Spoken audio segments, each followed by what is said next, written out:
வணக்கம் நண்பா, நாம இந்த வீடியோவில் பார்க்க போகிறது தக்ஸ் ஆஃப் இந்துஸ்தான். இந்த படத்தோட மூவி ரிவ்யூ தான் பார்க்க போகிறோம். இந்த படம் தமிழ் டப்பிங்ல அவைலபிள் தான் இருக்குது. இந்த படத்தோட ஆன்லைன் எடுத்துக்கிட்டிங்கன்னா ஆங்கிலேயர்லாம் நம்மளோட ராஜ்யத்தை அடிமைப்படுத்திட்டு வந்துட்டு இருக்கிறாங்க. அந்த ஒரு சமயத்தில் நிறைய பேரை கொல்றதுக்குமே அதில் ஏற்படுது. ஸோ அப்போது ஒரு சின்ன பொண்ணும் அந்த இடத்துக்கு வந்தக்கூடிய அமிதாபும் அந்த பொண்ணை காப்பாற்றிட்டு கூப்பிட்டு போயிடுறாரு.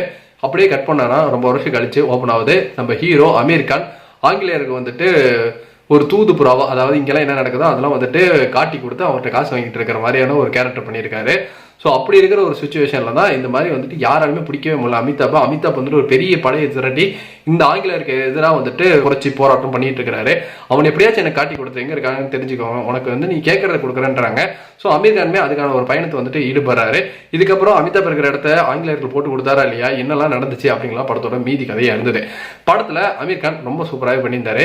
அவரோட வந்துட்டு ஒரு படி மேலே அமிதாபோட கேரக்டர் வந்துட்டு பயங்கர ஸ்ட்ராங்காக எழுதியிருந்தாங்க. படத்தோட சிஜி நல்லாவே இருந்தது. தமிழ் டப்பிங் வந்துட்டு ரசிக்கபடியாக அமைச்சிருந்தாங்க. அமிதாபோட ஒரு சின்ன கேரக்டர் ஒரு ட்விஸ்ட் வந்துட்டு செகண்ட் ஹாஃப்ல ப்ளே பண்ணியிருப்பாங்க. அது கொஞ்சம் நல்லாவே இருந்ததுன்னு சொல்லலாம்.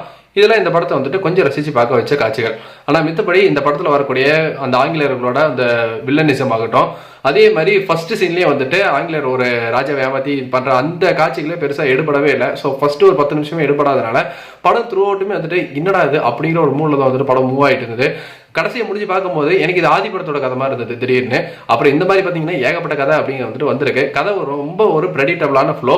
ஆதியில் வந்துட்டு அவங்க குடும்பத்தை ஃபுல்லாக வந்துட்டு அழிச்சிருவாங்க. அந்த இடத்துல திரிஷாவும் நாசர் எஸ்கேப் ஆயிடுவாங்க. அந்த குடும்பத்தை சம்மந்தப்பட்ட விஜய் வந்துட்டு எஸ்கேப் ஆயிருப்பாரு.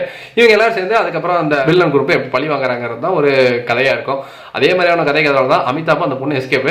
இந்த சைடு வந்துட்டு அமீர் கான் வந்துட்டு அந்த குடும்பத்தை சம்மந்தப்பட்டவனா கிடையாது. அது ஒன்று தான் நான் எதிர்பார்த்ததில்ல. திடீர்னு அப்படின்னு சொல்லிட போறாங்கன்ட்டு இவர் மட்டும் தனியாக ஒரு செக்டாரில் இருக்காங்க. இவங்க எல்லாரும் சேர்ந்து அந்த வில்லன் குரூப் எப்படி அழிக்கிறாங்க அப்படிங்கிற மாதிரியான கதை ஒரு நார்மல் ரெவென்யூ ஸ்டோரி தான். அதை ரொம்ப ப்ரெடிக்டபிளாக எடுத்துட்டு போயிட்டாங்க. அமீர் கான் நல்லவரா கெட்டவரா அப்படிங்கிற ஒரு ஃப்ளோவே திடீர் மாற்றி ட்விஸ்ட்னு வந்துட்டு வச்சிருந்தாங்க. ஒரு ஹீரோ எப்படி கட்டவனா இருக்க முடியும்? அவனோட கேரக்டர் பிளே அப்படிங்கிறதே வந்துட்டு பெருசாக வந்துட்டு ஒர்க் அவுட் ஆகாமல் வந்துட்டு போயிருச்சு. என்னை பொறுத்தவரைக்கும் இந்த தங்ஸ் ஆஃப் இந்துஸ்தான் போர் அடிக்கல, தாராளமாக ஒன் டைம் பார்க்கலாம். என்ன புதுசாக எதுவுமே கிடையாது. நன்றி, வணக்கம்.